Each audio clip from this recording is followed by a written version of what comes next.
বেনারসের বিড়লা মন্দির অথবা বিশ্বনাথ মন্দির।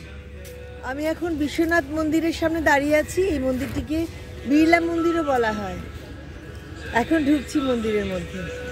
এই যে আশপাশের পরিবেশ খুব সুন্দর, খুব সুন্দর বাগান চতুর্দিকে, অসাধারণ অসাধারণ। এই যে দুর্দান্তভাবে নির্মিত এটি, অসাধারণ ভক্ত সমাগম হয়ে থাকে প্রায় প্রত্যেক দিন। মন্দিরের গেট, ঢোকার জায়গা, এখান দিয়ে আমরা সব ঢুকছি। এই জায়গাটি হচ্ছে বিশ্বনাথ মন্দির বেনারস হিন্দু বিশ্ববিদ্যালয় ক্যাম্পাস। বারাণসীতে বিড়লা মন্দির নামে এটা পরিচিত। এই বিড়লা মন্দিরটি ভগবান শিবের উদ্দেশ্যে উৎসর্গ করা হয়েছে। এই মন্দিরের কেন্দ্রবিন্দুতে একটি শিবলিঙ্গ রয়েছে। সারা ভারতের মানুষ তাদের পরিবারের মঙ্গল এবং অনন্ত শান্তির জন্যে ভগবান বিশ্বনাথের কাছে প্রার্থনা করতে এই বিশেষ শিব মন্দিরে যান।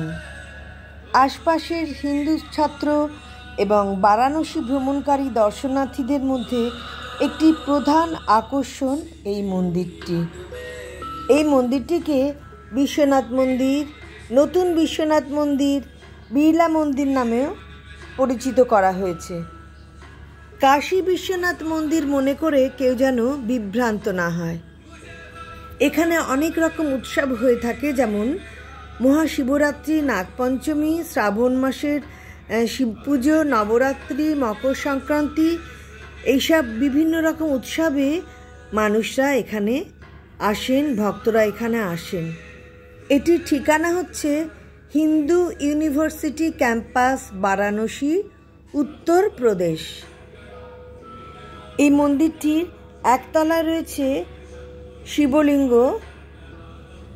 আর দোতলায় রয়েছেন মহাদেব, মাতা পার্বতী, ভগবান গণেশ, এনাদের মূর্তি রয়েছে। উপরে গান বাজনাও হয়ে থাকে, সারাক্ষণই ভগবানের নাম গান করা হয়।